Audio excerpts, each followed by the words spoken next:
In his new book, The 10-Year War, Obamacare and the Unfinished Crusade for Universal Coverage, author Jonathan Cohn examines the impact and decade-long political roller coaster that followed the Affordable Care Act's passage. So, Jonathan, you joined us now to discuss that new book. Thanks for joining us, Jonathan. Really appreciate it. Thanks for having me on the show. Absolutely. So both Crystal and I have really been enjoying the book. One of the things I think is fascinating that you highlight is that healthcare was literally dominating our entire politics up until it seems like the last couple of months. It was the signature issue of the Democratic Party. Repeal and replace Obamacare was the beating heart of the Republican Party in the Obama years. Even in the early Trump years, they tried to get it done and then that kind of disappeared. Can you just take us through that history, why you think we ultimately ended up here where we are today?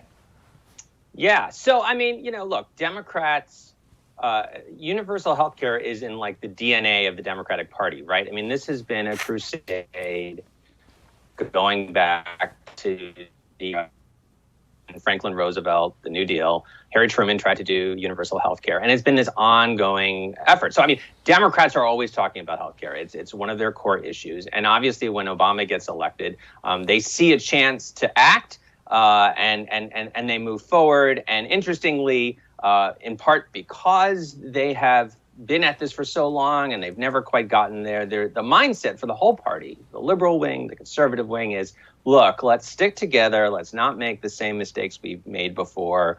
If we have to make compromises, we'll make compromises. Let's get a bill passed. And they did through against fairly steep political odds, but they managed to make it happen. Now, as this is going on, the Republican Party, which historically had not been focused on health care, but, had a sort of moderate wing that would sometimes work with Democrats and, names people like Warren Hatch, senator from Utah, and Charles Grassley, who's still in the Senate from Iowa, had some history of working with Democrats on like the Medicare drug bill. So there was some interest. But by the time, Obama and the Democrats are moving forward, the Republican Party it's become more extreme ideologically and more just, instinctively opposed to the Democrats and Obama in particular. And so it sets up this all or nothing fight.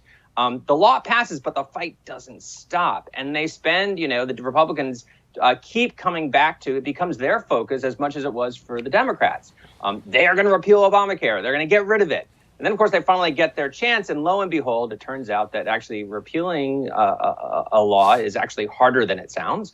You actually have to think through the policy implications. You have to do the work. Republicans hadn't done any of that. They've been promising, if you remember, Trump promising great health care for everybody. But of course, they didn't actually have plans to do that. They failed and lost control of the House in 2018, and it still hurt them in 2020. And basically, my read on it is that Republicans politically have learned that lesson. They want nothing to do with health care right now. Mm-hmm. It's a losing issue for them, and they just as soon not talk about it. So, Jonathan, one of the things I was really interested in was some of the scars from the Clinton-era healthcare fight and how that led Obama to embrace what was basically a Republican healthcare plan, and Obamacare obviously sort of pioneered by Mitt Romney in Massachusetts. Yeah. So, it's funny. When I first set out to write the book, I always thought, okay, well, you need to tell the history. The title's The 10-Year War, which is, 2008 to 2018. And I always thought, well, before that, I'm going to have to focus a little bit on what came before it. And in reporting out the story and in going through the history, it was just, it kept hitting me in the face that you can't understand any of the decisions that Democrats made in 2008 or 2009 without understanding the scars they had from the Clinton healthcare fight. Because people forget, but, in 1993, Bill Clinton gets elected, is enthusiastic, and, it's the first time a Democrat's won in a long time. He's campaigned on universal health care. There's all this enthusiasm. People really thought he was going to get this bill passed. He gave this incredible performance before Congress in a joint address. Hillary Clinton testified on Capitol Hill because she had run the task force that made the plan and just wowed everybody. And then the whole thing fell apart. And it was just, it was a traumatic experience for the Democrats, partly just because, they failed. They didn't succeed in passing their healthcare plan. But, it suffered this huge political backlash. They lost control of the House for the first time in decades. And most of the party didn't even want to talk about healthcare for years and years after that. The ones who were committed to it, people like Ted Kennedy, former Congressman Henry Waxman, And even people who were sort of younger and just sort of coming into politics, like Barack Obama, they were all convinced that the only way forward was to avoid the mistakes of the past. And they sat there and they like obsessed for years, and in think tanks and meetings and conferences, like, what do we do wrong? How do we avoid that? And one of the lessons was you need to get some Republican buy-in, you need to get some conservative buy-in. And another lesson was don't try to remake the whole system, just plug the holes where they are. And that's why the Massachusetts was so elected in governor of Massachusetts, and ends up, for somewhat idiosyncratic reasons, they end up doing a plan like that, passing a plan like that, and he's its champion. And everybody notices. They're like, wow, wait a minute, here's a plan. It looks like, it doesn't really mess with employer insurance. It just plugs the hole. And look, there's a Republican governor who's for it. I mean, they even had, scholars from the Heritage Foundation, the right-wing foundation, praising it. And that really was very, very influential. And so, there was a sense of don't make the mistakes of the past. And they came up with an idea of what they thought a plan would look like. And then, boom, Mitt Romney basically passes that kind of plan. And the Democrats, they all sort of converge, like, okay, this is how we do it.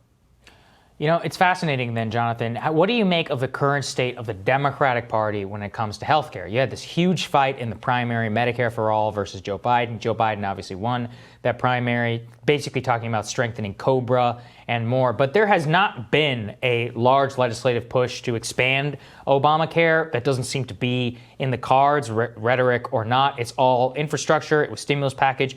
More, we're approaching the 100-day mark. It doesn't seem like it's very likely to happen in the first term. What do you make of that? It's kind of remarkable. Not a single major effort in order to expand American healthcare under the newly elected Democratic president.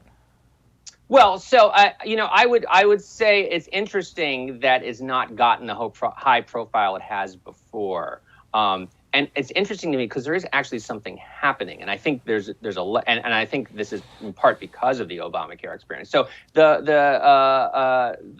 first COVID relief bill, the one that passed, actually did sort of kind of bolstered the Affordable Care Act, right? The big problems that we hear about on the exchanges, the plans they have the really big deductibles. The premiums are really high for some people.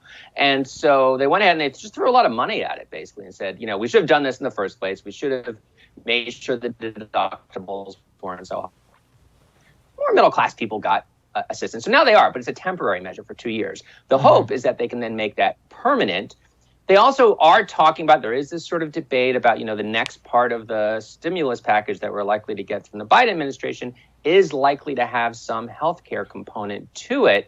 And there's actually, some debate going on in the party. Do we want to sort of focus more on like expanding Medicare? This is sort of what Bernie Sanders wants to do, sort of building on the public program. Or do we want to kind of focus more on like prescription drugs and sort of enhancing the Affordable Care Act? Now, these are not necessarily mutually exclusive. You can sort of see a path that combines both of them. But, there's only so much money. There's only so much political capital. But what I think is so interesting, and I think what you were picking up on, is the fact that I think Democrats have taken one of the lessons they've taken from the Obamacare experience is that if you can do these things a little bit more quietly, don't put them front and center, do it a little more under the radar, might be such a magnet for controversy if you try to reinvent the whole system.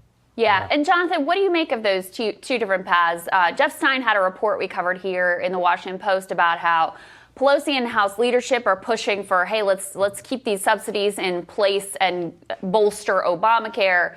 Bernie in the Senate is pushing, hey, let's lower the Medicare eligibility age to 60 or even 55, and let's expand coverage to include dental, vision, hearing aids as well. And like you said, those two things aren't mutually exclusive, but it seems like they're both competing for the same pot of money here. So what do those two different paths ultimately look like? Because one of the things that you cover in your book as well is how, the structure of our current healthcare system, it's kind of a series of accidents that we ended up with this employer-based system to start with. So sometimes these decisions and these forks in the road that seem like maybe they're not that big a deal or not that different can end up in wildly different places.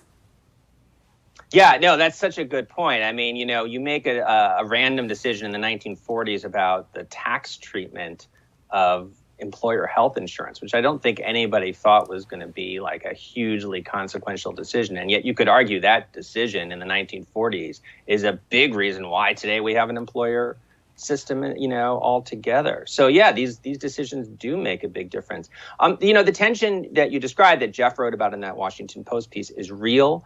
There is this sort of push again, to kind of, okay, do we focus on expanding Medicare? And by expanding, we mean both making the benefits better, adding like dental, for example, and also opening it up to younger people, say 55 and older or 50 and older.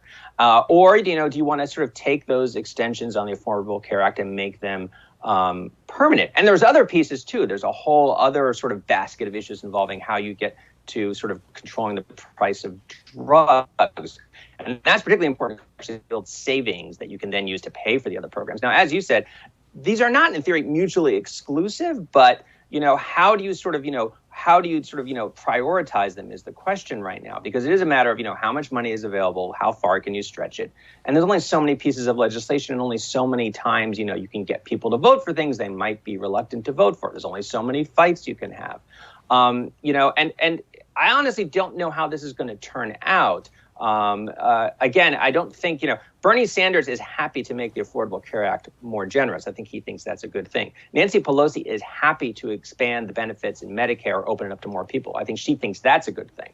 But there's a real argument about what you do first. And frankly, what are the long-term implications of that? I mean, Bernie wants to do that on Medicare, in part because he thinks that's the fastest way to get us to a Medicare for all system. Pelosi wants to do the enhancements to the ACA in part because she thinks the closest way to get to universal coverage. And, it's going to be a fight they're going to have. I do think it's a fight among friends. I think the long-term goal is the same, but the tension is real.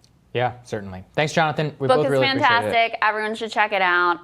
Really interesting stuff in there. Goes super into the details of all the conversations that were happening and why we have the political debate around healthcare we have, why we have the system that we have. Jonathan, congrats on the book. Thanks for being with us. Thanks, man. Thanks for having me on the show. Absolutely. More Rising for you after this.